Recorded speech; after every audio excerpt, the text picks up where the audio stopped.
Today we're talking about that New York versus Indiana game.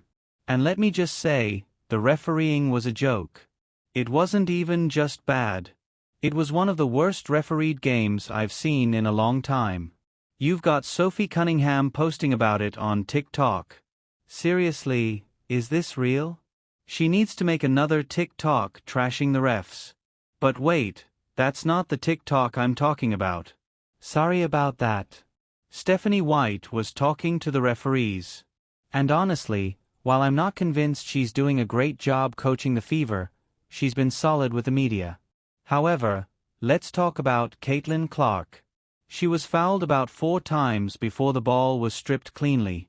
Now, it's okay to miss calls sometimes if you're calling things both ways, but the Fever got called for touch fouls while New York got away with much worse. There was a 31 free throw discrepancy, and it's even more ridiculous when you consider the Fever were attacking the rim, not just chucking threes. The lack of respect for this team is unbelievable.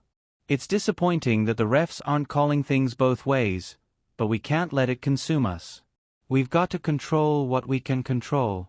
At times, our execution in the late game was good, especially in the fourth quarter, but we still failed to recognize mismatches. Aaliyah Boston had so many opportunities, but the only person passing her the ball was Kelsey Mitchell on a drive. Caitlin Clark would pass her the ball down low, but then they took the ball out of Caitlin's hands. That's a coaching mistake. Honestly, Stephanie White's game plan for Caitlin Clark was a disaster. She didn't do anything to address it. The Fever had a chance to win, but they couldn't capitalize. And let's talk about the calls in the game.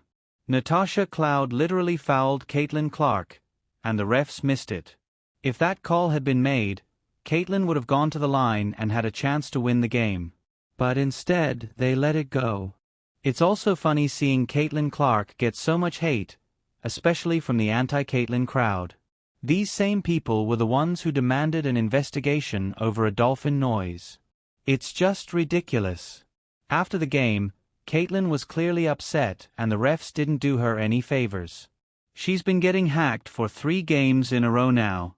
They keep allowing the same thing to happen and it's costing the Fever. The refs have made it clear the way to beat the Fever is to hack them, especially late in the game.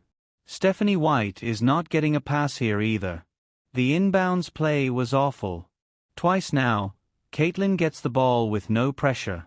And that's a coaching issue. The Fever had a 12-point lead, but then Natasha Howard went on the floor and was directly at fault for consecutive baskets. The Fever should have won this game. They were the better team, but the refs and bad coaching decisions handed the game to New York. If Caitlin Clark had run the point for 40 minutes like she did last year, they would have won by 20 points.